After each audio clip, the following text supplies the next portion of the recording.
औज़ुबिल्लाहि बिस्मिल्लाहिर्रहमानिर्रहीम। नाज़रीन, मैं हूँ आपका मेज़बान तनवीर हुसैन। आज हम करेंगे तज्ज़िया भी और तबसरा भी हल्का NA 110 और PP 130 की सियासत पर। मेरे साथ मौजूद हैं सीनियर सहाफ़ी, नुमाइंदा रोज़नामा जंग जियो और सदर तहसील प्रेस क्लब अहमदपुर सियाल जनाब हबीब मेहदी मंदर साहब। बिला ताखिर मैं जनाब आपसे पूछना चाहूँगा कि ये जो हल्का PP 130 और हल्का NA 110 में हुआ है, PTI के हिमायत याफ्ता उम्मीदवार बड़े मार्जिन के साथ उभरे हैं, तो आप किस नज़र से देखते हैं जनाब? जी तनवीर साहब, अपना राना शहबाज अहमद खान PTI के हिमायत याफ्ता उम्मीदवार थे, जो कि 7,969 वोटों की लीड से जीते हैं। इस तरीके से कौमी असम्बली में PTI के हिमायत याफ्ता उम्मीदवार साहिबजादा मोहम्मद अमीर सुल्तान थे, जो कि 95,419 वोटों की लीड से जीते हैं। यकीनन ये जो नताइज हैं बहुत ही हैरान कुन हैं। ये अवामी जो है अपना तवक्कुआत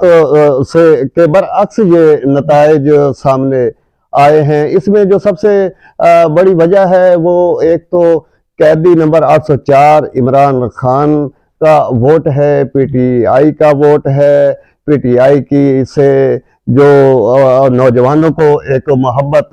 जो एक जो अपना इमरान खान से शहरियों को एक जो अकीदत, उसका जो वोट है वो काफ़ी जो है ना इस जीत में उसका किरदार रहा है। और सबसे बड़ी बात ये साहिबजादा ग्रुप का जो है एक सियासत में जो एक इनकी जड़ें मजबूत हैं, इसका भी बड़ा किरदार है। एक सियासी घराना है और सबसे बढ़ के ये साहिबजादा अमीर सुल्तान और राना शहबाज अहमद खान का जो अपनी पार्टी के साथ मुस्तकिल मिजाजी से स्टैंड लेना, इमरान खान के नज़रिए को प्रमोट करना, इमरान खान के विजन के साथ खड़े रहना, और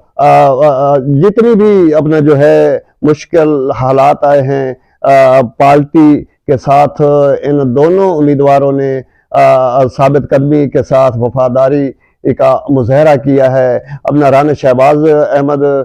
खान के पर्चों में नाम दिए गए, FIR'ें हुई, गिरफ्तारियां हुई, इनके जो अपना कारकुन थे उनके घरों पे रेड हुए। अपना राना शहबाज अहमद के बड़े भाई राना इम्तियाज अहमद को गिरफ्तार किया गया, लाहौर हवालात में डाला गया। अपना मार गुलाम कासिम सरगाना जो एक किंग मेकर की हैसियत रखते हैं इस हलके में, और साहिबजादा ग्रुप का वो एक असासा समझे जाते हैं, उन्हें हिरासत में लिया गया। मतीन म्यूज़ साहब और दीगर उनके कई कारकुनान जिन्हें हिरासत में लिया गया और उनके घरों पे छापे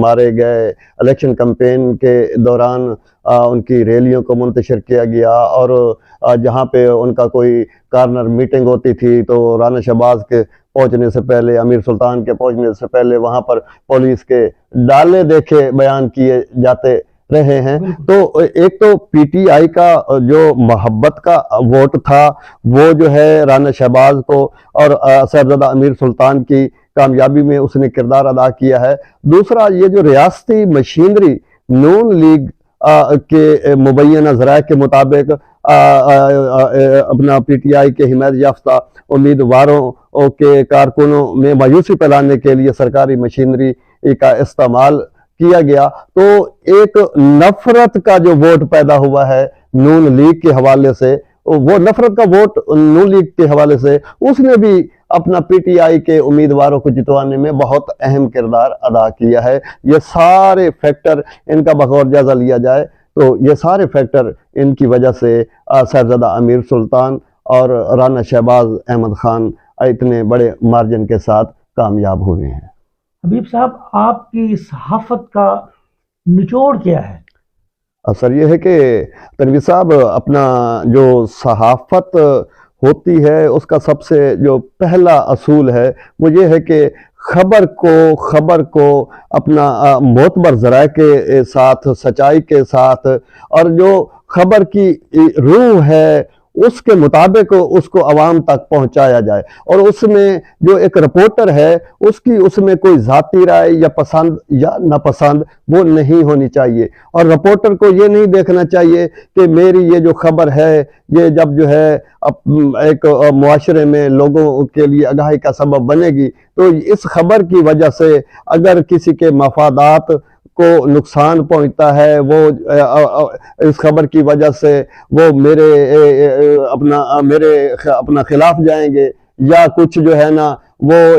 جن کے حق میں لگے گی وہ میری واہ واہ کریں گے۔ اگر ان چیزوں کو دیکھ کے ایک رپورٹر نے کام کرنا ہے تو پھر تو جو ہے وہ نہ صحافی بن سکتا ہے اور نہ اس کی صحافت غیر جانب دارانہ جو ہے نا وہ کردار ادا کر سکتی ہے۔ اس لیے ضروری ہے کہ ایک صحافی کو اپنی خبریت کے لیے ہمیشہ جو ہے نا جو غیر جانبداری کا اصول ہے اس کو جو ہے سرفہرست رکھنا چاہیے۔ حبیب صاحب، اب چونکہ انتخاب عمل میں لایا جا چکا ہے، آگے حکومت کی تشکیل دی جانی ہے، آپ کیا سمجھتے ہیں کہ کیا اب وفاداریاں چینج ہو سکتی ہیں؟ تنویر صاحب، یہ جو ہم اپنا پاکستان میں حکومت گرانے کا، حکومت بنانے کا جو ایک سلسلہ ماضی میں چلتا رہا، اس میں کوئی شک نہیں ہے۔ جو آزاد امیدوار ہیں ان کی بولیاں لگائی جاتی ہیں، ان کو خریدا جاتا ہے، اور اس طریقے سے حکومتیں بنائی بھی جاتی رہی ہیں، ماضی میں گرائی بھی جاتی رہی ہیں۔ لیکن اس بار یہ جو ایک آزاد امیدوار جس کے پشت پہ پی ٹی آئی کی حمایت موجود ہے، بہت کم توقع کی جا رہی ہے کہ اپنی وفاداریاں بدلیں گے، بلکہ جس طرح پی ٹی آئی کے ووٹ کی وجہ سے، قیدی نمبر 804 کی محبت کی ووٹ کی وجہ سے یہ کامیاب ہوئے ہیں، لوگوں کو یہ توقع ہے کہ یہ اسی طرح قیدی نمبر 804 کے ساتھ ہی اپنی وفاداریاں نبھائیں گے۔ بالکل آپ نے بجا فرمایا کہ یہ قیدی نمبر 804 کے ساتھ ہی اپنی وفاداریاں نبھائیں گے۔ حبیب صاحب، آخری سوال یہ کرنا چاہوں گا کہ ایک یہ بھی ہوا چلتی رہی ہے کہ یہ جو اتحاد تھا امیر عباس کا اور مولانا عاصم معاویہ کا، اس کو غیر فطری قرار دیا جا رہا تھا، اس کے علاوہ فرقہ واریت کی حوصلہ شکنی کی گئی ہے، تو کیا آپ سمجھتے ہیں کہ ان کی کامیابی میں کیا یہ عوامل بھی اثر انداز ہوئے ہیں؟ اس میں اپنا کوئی دوسری رائے نہیں ہے کہ شروع سے ہی جب یہ امیر عباس خان سیال اور مولانا عاصم معاویہ سیال کا اتحاد مارز وجود میں آیا تو لوگوں نے اسے ایک غیر فطری اتحاد کا نام دیا۔ جو مولانا عاصم معاویہ سیال کے سپورٹر تھے، اس کے چاہنے والے تھے، اس کے عقیدت مند تھے، انہوں نے اس الیکشن میں امیر عباس کو قبول نہیں کیا، اور جو امیر عباس خان سیال کے سپورٹر تھے، ووٹر تھے، انہوں نے مولانا عاصم معاویہ سیال کو قبول نہیں کیا، اور جس کے نتیجے میں